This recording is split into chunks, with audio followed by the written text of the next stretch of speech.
Hello ചെങ്ങന്മാർ, എന്തുണ്ട് വിശേഷം? മഴയും തണുപ്പൊക്കെ എപ്പിടി? ഈ വൈബിന് പറ്റിയൊരു കഥയിലേക്ക് നമുക്ക് കയറിയാലോ? സ്റ്റീഫൻ കിങ്ങിൻ്റെ വളരെ പോപ്പുലറായ ഇറ്റ് എന്ന നോവലിൻ്റെ ഒരു പ്രീക്വൽ എന്നോണം വരുന്ന പുതിയ സീരീസിലേക്കാണ് നമ്മൾ ഇന്ന് കടക്കുന്നത്. ഫാൻറ്റസിയാണ്, ഹൊററാണ്, ത്രില്ലറാണ്. അപ്പോൾ വെൽക്കം ടു ഡെറിയിലേക്ക് ഏവർക്കും വെൽക്കം. യെസ്,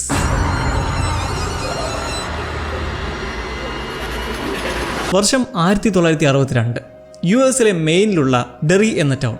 ഒരു കൂട്ടം കാണികൾ ഒരു സിനിമാ കൊട്ടകയിൽ ഇരിക്കുവാണേ. ദ മ്യൂസിക് മാൻ എന്നൊരു മ്യൂസിക്കൽ ഡ്രാമ ചിത്രം ആസ്വദിച്ച് കാണുന്ന കുറേ പേരും അതിനിടയ്ക്കൂടെ ചിലർ വേറെ ആസ്വാദനമൊക്കെ നടക്കുന്നതിനിടയ്ക്കായി ഒരു കൊച്ചു പയ്യൻ, മാറ്റി ക്ലെമൻസ്. കൊച്ചു കുഞ്ഞുങ്ങൾക്ക് വെച്ചു കൊടുക്കുന്ന നിപ്പിൾ ടോയി മുറിഞ്ചിയിരുന്ന് സിനിമ കാണുന്ന കുട്ടിത്തം വിട്ടുമാറിയിട്ടില്ലാത്ത പയ്യൻ. മറ്റുള്ളവർക്കും ആ ശബ്ദം ഒരു അരോചകമായിരിക്കെ അവിടേക്ക് തിയേറ്റർ മാനേജർ വന്ന് മെല്ലെ ടോർച്ചടിച്ച് മാറ്റിയോട് പുറത്തോട്ടിറങ്ങി വാടാ എന്ന് പറയുന്നതിൻ്റെ കാരണം എന്താണെന്നറിയോ? അവൻ ടിക്കറ്റ് എടുത്തിട്ടില്ല. ഈ ആഴ്ച ഇത് 3-ാം തവണയാണ് അവനെ പൊക്കുന്നതും. മാറ്റി ഉടനെ പുറത്തേക്ക് ഇറങ്ങി ഓടി അവിടെയുള്ള കട്ടൗട്ടിൻ്റെ പിറകെ പോയി ഒളിച്ചിരിക്കെ നമ്മൾ ഹാങ്കിനെയും റോണിയെയും ആദ്യമായി കണ്ടുമുട്ടുകയാണ്. രണ്ടുപേരും നല്ല ഹാർഡ് വർക്കിംഗ് ആയിട്ടുള്ള തിയേറ്റർ തൊഴിലാളികളാണ്. അച്ഛനും മകളുമാണ്. റോണി പാറ്റിയുടെ അതേ പ്രായമാണ്. ഇന്ന് അവനെ ഒരുക്കിയിട്ടേ ഉള്ളൂ എന്ന് പറഞ്ഞ് ഓടി പുറത്തേക്ക് വരുന്ന മാനേജറോട് ഹാങ് പറയുന്നുണ്ട്, അറിയാലോ ആ ചെക്കൻ്റെ വീട്ടിലെ കാര്യം, മാതാപിതാക്കളുടെയൊക്കെ സ്വഭാവം, അവൻ്റെ അടുത്ത് കണ്ടോട്ടെ. ഇത് കേൾക്കുന്ന മാനേജർക്ക് പറയാനുള്ളത് സഹതാപവും കരുണയും കൊണ്ടൊന്നും തിയേറ്റർ നടത്തിക്കൊണ്ട് പോകാൻ പറ്റില്ലെന്നും. പാറ്റി ഒളിച്ചിരിക്കുന്നത് കണ്ടിട്ടും റോണി അവൻതോ അങ്ങോട്ടേക്ക് ഓടിപ്പോയെ എന്നും പറഞ്ഞ് മാനേജറെ വഴിതിരിച്ച് വിടുന്നതിലൂടെ അവരുടെ ഒരു നല്ല മനസ്സ് നമുക്ക് കാണാം. എന്തായാലും പാറ്റി ആൾ നല്ല ട്രോമയും പ്രശ്നങ്ങളുമുള്ള ചെക്കനാണ്. സ്വന്തം മാതാപിതാക്കൾക്ക് പോലും അവന് ഇഷ്ടമല്ല. ചെക്കൻ എന്തായാലും അവിടുന്ന് തടിതപ്പി അങ്ങനെ മഞ്ഞ് വീഴ്ചയിലൂടെ നടക്കുവാണ്, ഓരോ വണ്ടിക്കും കൈ കാണിച്ച് ലിഫ്റ്റ് ചോദിച്ചുകൊണ്ട്. പാറ്റിക്ക് വീട്ടിൽ പോകണമെന്ന് ഒരു താല്പര്യവുമില്ല. പാരൻസിനും അങ്ങനെ തന്നെയാണെന്ന് തോന്നുന്നു. അവൻ എവിടെയെങ്കിലും പോയി തൊലയട്ടെ എന്ന പോലെ. ഒടുവിൽ പാറ്റിയെ മഞ്ഞിൽ നിന്ന് സേഫാക്കാൻ ഒരു കാർ നിർത്തുവാണ്. ഒരു ഫാമിലി, ഹസ്ബൻഡ്, പൂർണ്ണ ഗർഭിണിയായ വൈഫ്, പിന്നെ 2 മക്കളും, ചേച്ചിയും മനിയനും കോമ്പോ. പാറ്റിയെ വലിയ കാര്യത്തോടെ വണ്ടി കയറ്റിയിട്ട് തണുപ്പകറ്റാൻ പുതപ്പെല്ലാം കൊടുത്ത് എവിടെ വിടണ്ടേ എന്ന് കൊണ്ടാക്കാൻ ചോദിക്കുമ്പോഴുള്ള മറുപടി എന്താണെന്നറിയോ? ഈ ഡെറി ഒഴിച്ച് വേറെ എവിടെ വേണമെങ്കിലും ഇറക്കി വിട്ടേക്കാനും. അത്രയ്ക്കും ഇഷ്ടമല്ലാത്ത സ്ഥലമാണ് അവന് ഡെറി എന്ന ഈ സ്വദേശം. കാറിലുള്ള കുടുംബം ദൂരെയുള്ള പോർട്ട്ലാൻഡിലേക്കാണ് പോകുന്നത്. അപ്പോൾ അവിടെ ഇറക്കാമെന്ന് പറഞ്ഞ് നീങ്ങി തുടങ്ങുമ്പോൾ ആദ്യമൊക്കെ പാറ്റിക്ക് അവരുടെ രീതിയും സംസാരമൊക്കെ കണ്ടിട്ട് ഒരു കംഫർട്ട് തോന്നിയെങ്കിലും പതിയെ എന്തൊക്കെയോ പന്തികേട് തോന്നി തുടങ്ങുന്നു. ലൈക്ക് കാറിലെ മകൾ ഒരു ബോക്സ് എടുത്ത് ചീഞ്ഞെന്തോ സ്നാക്സ് രക്തത്തിൽ മുക്കി വെച്ച പോലെ അതിൽ തൊട്ട് ഡെറിക്ക് നേരെ നീട്ടുന്നു. ദൂരേക്ക് പോകുന്നെന്ന് പറഞ്ഞിട്ട് നോക്കുമ്പോൾ കാണാം ഡെറിയിലേക്ക് തന്നെ വീണ്ടും വണ്ടി ഓടിച്ച് കയറുവാണ്. പിന്നാലെ അവരുടെ സംസാരം സൈക്കോ മോഡാവുന്നതോടെ മാറ്റി ഇറക്കി വിടാൻ പറയുന്നതിലും അവരാരും അത് ഗവനിക്കുന്നേയില്ല. റോങ് ആയിട്ടുള്ള വാക്കുകളൊക്കെ പറഞ്ഞ് ഒരേ വിഷയം. അവനൊടുവിൽ സ്റ്റിയറിങ്ങിൽ കടന്നു പിടിച്ച് നിർത്തിക്കാൻ നോക്കുന്നതിനിടയ്ക്ക് ലേഡിയുടെ വയറ്റിലിടിക്കുന്നതോടെ അവർക്ക് വേദന തുടങ്ങി. ഇപ്പോൾ കുഞ്ഞ് പുറത്തു വരുമെന്ന് പറഞ്ഞ് കരയാൻ തുടങ്ങുന്നു. ഇത് കണ്ടിട്ട് ബാക്കിയുള്ള അവരെല്ലാം ഒരു ടെൻഷനും ഇല്ലാണ്ട് സന്തോഷത്തോടെ നോക്കി സംസാരിച്ചുകൊണ്ട് തന്നെ ഇരിക്കുന്നു. ഒടുവിൽ ലേഡിയുടെ വയറ്റിനുള്ളിൽ കിടന്ന് അങ്ങോട്ടും ഇങ്ങോട്ടും മൂവ് ചെയ്യുന്ന കുഞ്ഞിനെ പ്രസവിച്ചിടുന്നു. ഹെൽത്തി ആണെന്ന് പറഞ്ഞ് എല്ലാവരും സന്തോഷത്തോടെ ഇരിക്കെ മാറ്റി മെല്ലെ ആ കുഞ്ഞിനെ നോക്കുവാണ്. വിരൂപിയായ ഒരു കുട്ടിച്ചാത്തൻ പോലത്തെ ഒരു കുഞ്ഞ്, അതും ചിറകുകളൊക്കെ ആയിട്ട് പറന്ന് കാറിനുള്ളിൽ തന്നെ ഒരു സിറ്റുവേഷൻ സൃഷ്ടിക്കെ പാറ്റി പേടിച്ച് ഉറച്ച് തലചിരിച്ചിരിക്കുന്നതും ഈ കുഞ്ഞത് കണ്ട് നേരെ പാറ്റിക്കടുത്തേക്ക് അടുക്കുന്നതും പിന്നെ നമ്മൾ കാണുന്നത് കാറിൻ്റെ ഗ്ലാസ് പൊട്ടി അവൻ്റെ വായിലിരുന്ന നിപ്പിൾ ടോയ് ഒരു ഓടയിലേക്ക് ചെന്ന് വീണൊഴുകുന്നതും. അതായത് ആ നിപ്പിൾ ടോയാണ് പാറ്റിയുടെ വിധി. എന്താ സംഭവിച്ചതിപ്പോൾ? പാറ്റിയുടെ അടുത്ത് കൂടിയത് ഒരു സാധാരണ കുടുംബമല്ല എന്ന് ഉറപ്പ്. അവരാ പ്രസവിച്ചത് ജനിതക വ്യതിയാനം സംഭവിച്ച എന്തോ ഒരു ജീവി പോലെയുള്ള കുഞ്ഞിനെ. ഇതിപ്പോൾ ഒരു മിസ്റ്ററായി തന്നെ നിൽക്കട്ടെ. നമുക്ക് 4 മാസം കഴിഞ്ഞുള്ള ടൗണിലേക്ക് ഒന്ന് ചാടാം. ഇതിപ്പോൾ ഇങ്ങനൊരു സംഭവം പുതുതാണെങ്കിലും പൊതുവെ ശാന്തമായൊരു ടൗണാണ് ഡെറി. പ്രധാന എയർബേസ് ഇവിടെയാണുള്ളത്.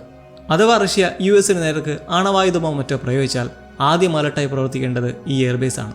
ഇപ്പോൾ കൊറിയയിൽ നിന്ന് ഇങ്ങോട്ടേക്ക് സ്ഥലം മാറി വരുന്ന 2 പേരാണിവർ, മേജർ ഹാൻലണും ക്യാപ്റ്റൻ റൂസോയും.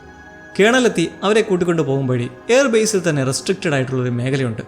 ഈ കൂട്ടർ അതേക്കുറിച്ച് ചോദിക്കുന്നെങ്കിലും അവിടെ ചില സ്പെഷ്യൽ പരീക്ഷണങ്ങൾ നടത്തുന്ന ഏരിയ ആണെന്ന് മാത്രം പറഞ്ഞു ഒതുക്കുന്നു. എന്തായാലും അവിടെ എന്തോ കാര്യമായി നടക്കുന്നുണ്ട്. ഈ പുതിയ ട്രാൻസ്ഫേഴ്സ് രണ്ടും ഏറെക്കാലമായി ഒരുമിച്ച് പ്രവർത്തിച്ച് നല്ല ബോണ്ടൊക്കെ ഉണ്ടാക്കി മുന്നേറുന്നവരാണ്. ഹാൻലൺ ഒരു കർഷക കുടുംബമായിരുന്നു. അവിടെ നിന്നാണ് എയർബേസും പ്ലെയിൻ പറപ്പിക്കലുമൊക്കെ ജീവിതം മാറിയത്. ആള് നല്ല ധൈര്യശാലിയാണെന്ന് മനസ്സിലാക്കി തരുന്ന ചില സന്ദർഭങ്ങൾ പിന്നീട് ഉണ്ടാവുന്നുണ്ട്. ഭാര്യയും കുട്ടിയും വരുന്നവരെ തൽക്കാലം ക്വാർട്ടേഴ്സിൽ തങ്ങുന്ന ഹാൻലണിനെ രാത്രി ഇരുട്ടടി കൊടുക്കാൻ വേണ്ടിയിട്ട് ഗ്യാസ് മാസ്ക് ധരിച്ച് ചിലർ എത്തുന്നു. അവർക്ക് ശരിക്കും കൊടുത്ത് വൈകാതെ റൂസോയും വന്നങ്ങനെ അവർ ജീവനം കൊണ്ട് ഓടുന്നത് പക്ഷേ ഏത് കൂട്ടരാണെന്നറിയില്ല. ഹാൻലൺ ഇവിടേക്ക് ട്രാൻസ്ഫർ ആയിട്ടുള്ളത് B-52 എന്ന വിമാനം പറത്താൻ വേണ്ടിയിട്ടാണ്. അതിൻ്റെ സ്പെസിഫിക്കേഷൻസും സകല വിവരങ്ങളും അറിയാനാണ് ഈ സംഘം എത്തുന്നത്. എന്നാൽ തോക്കിൻമുകളിൽ നിന്ന് പോലും ഹാൻലൺ അത് പറയാൻ തയ്യാറാവുന്നുമില്ല. പിന്നാലെ അടിച്ചോടിക്കുമ്പോൾ ഇതിൽ നിന്നൊക്കെ മാറി മാറ്റിയുടെ ദുരൂഹത ഇപ്പോഴും ടൗണിനെ ചുറ്റുപറ്റി തന്നെ ഉണ്ട്. അവൻ മരിച്ചു എന്നെല്ലാവരും ഉറപ്പിക്കുമ്പോഴും ബോഡി കണ്ടു കിട്ടിയിട്ടേയില്ല. അവൻ എന്തായിരിക്കും സംഭവിച്ചേ എന്നിപ്പോഴും ആലോചിച്ചുകൊണ്ടിരിക്കുന്ന ഒരു പയ്യനുണ്ട്, ടെഡി. മാറ്റിയുടെ സ്കൂൾമേറ്റ് ആണ്. നല്ല ഷൈയും കൊയറ്റുമായ ടെഡിയിൽ നിന്ന് തന്നെ നമുക്ക് മനസ്സിലാക്കാം മാറ്റിക്ക് അങ്ങനെ വലിയ സുഹൃത്ത് വലയങ്ങളൊന്നും ഇല്ലായിരുന്നു. ഉള്ള സുഹൃത്തുക്കളാണെങ്കിൽ ഇവനെ വലിയ മൈൻഡ് കൊടുക്കത്തുമില്ല. സത്യം പറഞ്ഞാൽ മാറ്റിയുടെ ബർത്ത്ഡേ പാർട്ടിക്ക് വരാൻ വേണ്ടിയിട്ട് അവൻ്റെ കൂട്ടുകാർക്ക് മിഠായി വരെ പ്രതിഫലമെന്നോണം കൊടുക്കേണ്ടി വന്നിട്ടുണ്ട്. ഈ കാണുന്ന ടെഡിക്കും പിന്നെ ഫില്ലിനും. ഫില്ല് ഒരു കില്ലാടിയാണ്, എപ്പോഴും ചിന്തയാണ്, അതും അന്യഗ്രഹ ജീവികളെക്കുറിച്ചും അവർ ഈ ടൗണിൽ തന്നെ രഹസ്യമായി നടക്കുന്നുണ്ടെന്നൊക്കെ. എയർബേസിലെ സ്പെഷ്യലായിട്ടുള്ള വെയർഹൗസിൽ ഏലിയൻസുമായി ബന്ധപ്പെട്ട് എന്തോ നടക്കുവാണെന്നാണ് അവൻ കണ്ടെത്തിയൊരു കോൺസ്പിറസി. ഈ രണ്ടുപേരെയും മാറ്റി ക്ലമൻ സുഹൃത്തായി കണ്ടിരുന്നതിലും അവർക്ക് അവനെ വലിയ രസമായി തോന്നിയിട്ടില്ല. നമ്മളറിയുന്ന മറ്റൊരു കാര്യം, മാറ്റി അങ്ങനെ ഒറ്റയ്ക്ക് ആയിരുന്നില്ല. ലില്ലി എന്ന സ്കൂളിലെ ഒരു കുട്ടിയോട് ചെറിയ അടുപ്പമൊക്കെ തോന്നി അവളുമായി സംസാരിക്കാനൊക്കെ ഒരു തുറയിൽ അങ്ങനെ നടപ്പുള്ളവനായിരുന്നു. ലില്ലിയും മറ്റു കുട്ടികളിൽ നിന്നും നല്ലോണം കളിയാക്കൽ നേടേണ്ടി വരുന്ന ഒരാളാണ്. മാറ്റി ഒരു സാഹചര്യത്തിൽ ലില്ലിയെ പ്രപ്പോസ് ചെയ്യാനൊക്കെ നോക്കിയെങ്കിലും അവൾ മടിച്ചത് കണ്ട് അവൻ പോയതിൽ പിന്നെ കണ്ടിട്ടേ ഇല്ലാത്തതും ഇപ്പോൾ ലില്ലിക്ക് നല്ല വിഷമമാണ്. നിലവിൽ അവൾ സ്കൂളിലെ ലോക്കർ തുറക്കുംപടി വീടോടെയുന്ന അച്ചാർ കുപ്പി കുട്ടികളുടെ ഒരു പ്രാങ്കാണ്. ഒരു ജോക്കിന് വേണ്ടിയാണെങ്കിലും അതിന് പിന്നിൽ വേറൊരു കാര്യമുണ്ട്. ഈ ലില്ലിയുടെ അച്ഛൻ ഒരു അച്ചാർ ഫാക്ടറിയിലായിരുന്നു ജോലി ചെയ്തിരുന്നത്. എന്നാൽ അവിടെ വെച്ചുണ്ടായ അപകടത്തിൽ മൂപ്പര് മരണപ്പെടുകയുണ്ടായി. അതിൻ്റെ ഒരു റെഫറൻസ് എന്നോണമാണ് നാശം പിടിച്ച പിള്ളേർ അച്ചാർ കുപ്പി വെച്ച് പ്രാങ്ക് നടത്തിയിരിക്കുന്നത്. അച്ഛൻ മരിച്ചതിന് കാരണം താനാണെന്ന് ലില്ലിക്ക് നല്ല ട്രോമയുണ്ട്. കാരണം അന്ന് ഫാക്ടറിയിലേക്ക് അമ്മയും ഒത്ത് വിളിക്കാൻ പോയി തിരിച്ചിറങ്ങുമ്പോഴാണ് ലില്ലിയുടെ ഒരു കളിപ്പാട്ടം ഫാക്ടറിയിൽ എവിടെ വെച്ച് മറന്നായി പറയുന്നത്. ഇത് നോക്കാൻ തിരികെ കയറുമ്പോഴേക്ക് എങ്ങനെയോ മെഷീൻ സ്റ്റക്കായതാണ് അയാൾ മരിക്കാൻ കാരണമായത്. അമ്മ എത്ര ശ്രമിച്ചിട്ടും ഈ ചിന്ത മാറ്റായി നിൽക്കുന്നതുകൊണ്ട് തന്നെ ഇതേ ഒരു അച്ഛൻ്റെ കല്ലറയ്ക്ക് മുന്നിൽ പോയി നിൽക്കാൻ അവൾക്ക് കഴിഞ്ഞിട്ടുമില്ല. ഈ മരണത്തിൻ്റെ ഒരു ദുരൂഹത പറഞ്ഞ് കേൾക്കുന്നത് എന്താണെന്ന് വെച്ചാൽ, ഇവളുടെ അച്ഛനെ കണ്ടെത്തിയത് വളരെ ക്രൂരമായ രീതിയിൽ അച്ചാർ കുപ്പികളിലാക്കി പീസാക്കി വെച്ച നിലയിലായിരുന്നു എന്നാണ്. ഇതൊക്കെ സത്യമാണെന്ന് ചോദിച്ചാൽ ഉത്തരവുമില്ല, ചൂണ്ടിക്കാട്ടാൻ തെളിവുമില്ല. അങ്ങനെ ഇരിക്കുകയാണ് ഒരു രാത്രി ലിലി കുളിക്കാനായി ടാപ്പ് തുറന്നു വിട്ടിട്ട് ടബ് നിറച്ചുകൊണ്ടിരിക്കുന്നത്.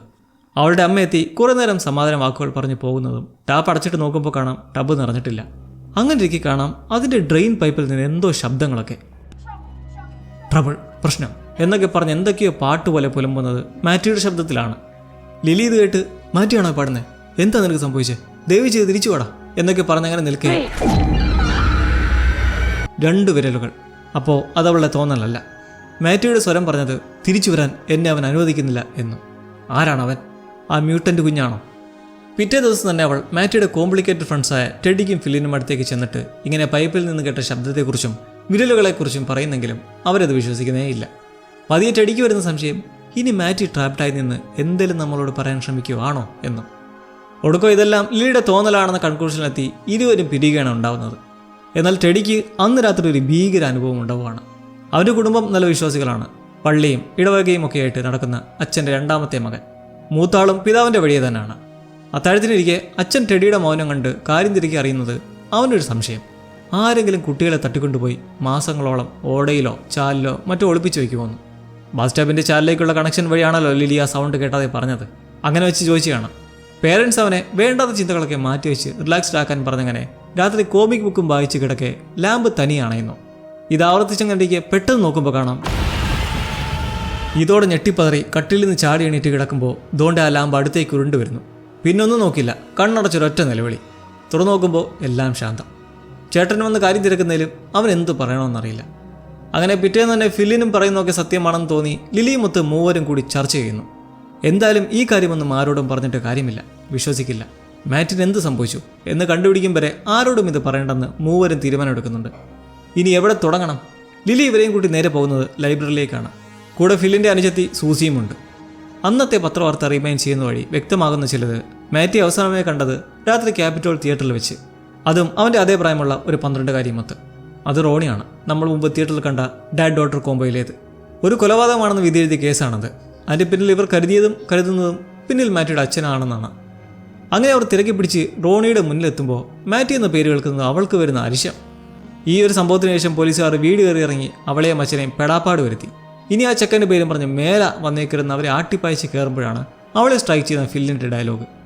തിരിഞ്ഞു കിടക്കുന്ന അവൻ, ഞാൻ പറഞ്ഞില്ലേ ഈ ഓടയിൽ നിന്ന് കേൾക്കുന്ന പാട്ടൊക്കെ വെറും ഒട്ടക്കഥയാണെന്ന് എന്ന് കേൾക്കുന്നതും റോണി അവരെ നിർത്തി തിരക്കുമ്പോൾ സംഭവം അവൾക്കും ഇതുപോലെ ഡ്രെയിൻ പൈപ്പിൽ നിന്ന് പാട്ടും ശബ്ദമൊക്കെ കേൾക്കേണ്ടി വന്നിട്ടുണ്ട്. മാറ്റിയുടെ ശബ്ദമാണോ എന്നൊന്നും അവൾക്കറിയാൻ പാടില്ല. പക്ഷേ കുറേ കുഞ്ഞുങ്ങൾ ചിരിക്കുന്നതും കരയുന്നതും പേര് വിളിക്കുന്നതൊക്കെ കേൾക്കാം. ഏത് പാട്ടാണ് കേട്ടതെന്ന് ചോദിക്കുന്ന റോണി ഒടുവിൽ ആ 4 പേരുമായി പോകുന്നത് ആ തിയേറ്ററിലേക്കാണ്, ക്യാപിറ്റോൾ തിയേറ്റർ. കാരണം തുടക്കത്തിൽ കണ്ട ആ മ്യൂസിക്കൽ ചിത്രമില്ലേ, ദ മ്യൂസിക് മാൻ, അതിലെ പാട്ടാണ് ഇവർ 2 പേരും ഡ്രെയിൻ പൈപ്പിനുള്ളിൽ നിന്നും കേട്ടത്. അന്ന് മാറ്റി മിസ്സാവുന്നതിന് മുമ്പ് അവനിത് കണ്ടതും ഈ പടമാണ്. ഇതിൻ്റെ പ്രിൻ്റ് അവിടെ ഇപ്പോഴും ഉണ്ട്. അതുവഴി എന്തെങ്കിലും ക്ലൂ കിട്ടുമോ എന്നറിയാൻ വേണ്ടിയിട്ട് തിയേറ്ററിൽ കയറി ആ പ്രിൻ്റ് എടുത്തിട്ട് പ്രൊജക്റ്റ് ചെയ്യാനായിട്ട് റോണി സെറ്റാക്കുന്നു. അച്ഛൻ തിയേറ്റർ എംപ്ലോയി ആയതുകൊണ്ട് അടച്ചിട്ടിരിക്കുന്ന തിയേറ്ററിൽ കയറാൻ വലിയ പ്രയാസമുണ്ടായില്ല. സീറ്റിലിരിക്കുന്ന ടെഡിയും ഫില്ലും ലില്ലിയും മാറ്റിയെക്കുറിച്ചോർത്ത് സങ്കടപ്പെടുവാണ്. കേൾക്കാൻ ഇടയിൽ സൂസിയും. അന്ന് പ്രപ്പോസ് ചെയ്തപ്പോൾ മടിച്ച് നിന്നില്ലായിരുന്നേൽ അവൻ ഇപ്പോഴും കണ്ടിരുന്നേനെ എന്ന് ലില്ലിയുടെ പരിഭവം. ബർത്ത്ഡേക്ക് വരാൻ വേണ്ടി മിഠായി തന്നിട്ട് പോലും പോകാനുള്ള സങ്കടം ഫില്ലിനും ടെഡിക്കും. അങ്ങനെ പടം തെളിയുന്നതും കണ്ണൊക്കെ തുടച്ചിരുന്ന് കാണുവാണ്. പ്രൊജക്ടർ റൂമിൽ റോണിയും. സിനിമയിലെ അതേ പാട്ട് തന്നെയാണ് താൻ കേട്ടതെന്ന് ലില്ലിയും തിരിച്ചറിഞ്ഞു നിൽക്കെ കാണാം. അത്ഭുതമെന്ന് പറയട്ടെ, ആ പാട്ട് സീനിൽ അതാ മാറ്റി നിൽക്കുന്നു, ഒരു കൈക്കുഞ്ഞിനെയും എടുത്തുകൊണ്ട്. അവൻ സ്ക്രീനിൽ നിന്ന് തന്നെ ഫോർത്ത് വോൾ ബ്രേക്ക് എന്ന പോലെ മുന്നിലിരിക്കുന്ന തൻ്റെ കൂട്ടുകാരെ കണ്ട് നിങ്ങളെന്താ ഇവിടെയെന്ന് ചോദിച്ച് നടന്നെടുക്കുന്നു. ഇത് കണ്ട് ലില്ലിയും ഫില്ലുമല്ല വാടാ ഞങ്ങൾ നിന്നെ കൊണ്ടുപോകാമെന്നാണ് എന്നൊക്കെ പറയുമ്പോൾ മാറ്റി പ്രതികരിക്കുന്നതോ നിങ്ങൾ കാരണമാണ് ഞാൻ അവിടെ നിൽക്കുന്നത്, കാരണം നിങ്ങൾ എന്നോട് കള്ളം പറഞ്ഞു എന്നവൻ ഇമോഷണലായി ആ കുഞ്ഞിൻ്റെ മേലേക്ക് തലവെച്ചിട്ട് ഒരു നോട്ടമുണ്ട്. വല്ലാത്ത ഹൊറിഫിക് ആയിട്ടുള്ള തീക്ഷണമായ നോട്ടം. എന്നിട്ട് ആ കയ്യിലിരിക്കുന്ന കുഞ്ഞിനെ എറിയുന്നതും അത് തിരിശീല പൊട്ടി പുറത്തേക്ക് വരുന്നു. എന്താ അത്? ആ മ്യൂട്ടൻ്റ് ബേബിയാണ് മാറ്റി കാറിൽ വെച്ച് കണ്ടത്. കാഴ്ചയിൽ വികൃതമായി പറക്കുന്ന കുഞ്ഞാണേലും ഒരു ഭീമൻ രൂപം. എല്ലാവരും ഭയന്ന് കുറച്ച് എന്താ നടക്കുന്നതെന്ന് പിടികിട്ടാതെ ഓടുമ്പോൾ ലില്ലി കസേരയ്ക്കടിയിലായി കിടന്നു വിളിക്കുന്നു. പിന്നെ നടക്കുന്നതോ ആ രാക്ഷസ കുഞ്ഞ് വലിച്ചു കീറുവാണ്. ടെഡിയെ, പിന്നെ ഫില്ലിനെ, ഒടുവിലായി സൂസിയെയും. പേടിച്ചനങ്ങാതെ അങ്ങനെ കിടക്കുന്ന ലില്ലിയെ റോഡി വന്ന് വിളിച്ചിറക്കി ആ രാക്ഷസ കുഞ്ഞിൻ്റെ കയ്യിൽ പെടാതെ ഓടി പുറത്തേക്കിറങ്ങി കഥ അടയ്ക്കുന്നു. ബാക്കിയുള്ളവരെല്ലാം മരിച്ചിരിക്കുന്നു. ആ കുട്ടി രാക്ഷസൻ അവരെ കൊന്നിരിക്കുന്നു. ഈ ഒരു ഷോക്കിൽ വെൽക്കം ടു ഡെറിയുടെ പൈലറ്റ് എപ്പിസോഡ് ലാൻഡ് ചെയ്യുമ്പോൾ എന്താ പറയുക, വിഷയമാണ് കാര്യങ്ങൾ. ലില്ലി കൺമുമ്പിൽ കണ്ട ഭീകരത റിയലൈസ് ചെയ്യുന്നത് തന്നെ പുറത്തേക്കിറങ്ങി ആ ഒരു അവസ്ഥയിൽ നിൽക്കുമ്പോഴാണ്. സമനില തെറ്റി അലറി കരയുമ്പോൾ നമുക്കറിയണം മാറ്റിക്ക് എന്താണ് സംഭവിച്ചിരിക്കുന്നത്. കാറിലിരുന്ന് പ്രസവിച്ചപ്പോൾ ഇത്തരം ഒരു മ്യൂട്ടൻ ബേബി വന്നത് വലിയൊരു വണ്ടറാണ്. ഇപ്പോൾ അതിനെ കണ്ടിട്ട് ഫിൽ ഭാവിച്ചതും എയർബേസിൽ എക്സ്പീരിയൻറ്റ് ബലമാണെന്ന് പറഞ്ഞിട്ടും അതിലെന്തെങ്കിലും കാര്യമുണ്ടോ? ഉത്തരങ്ങൾ ഒരുപാട് ലഭിക്കാനുണ്ട്. എന്തായാലും നിങ്ങളുടെ ഫീഡ്ബാക്ക് തൊടുത്തു വിട്ടോളൂ. അപ്പോൾ പുത്തൻ എപ്പിസോഡുമായി വീണ്ടും കാത്തിരുന്ന് കാണാം.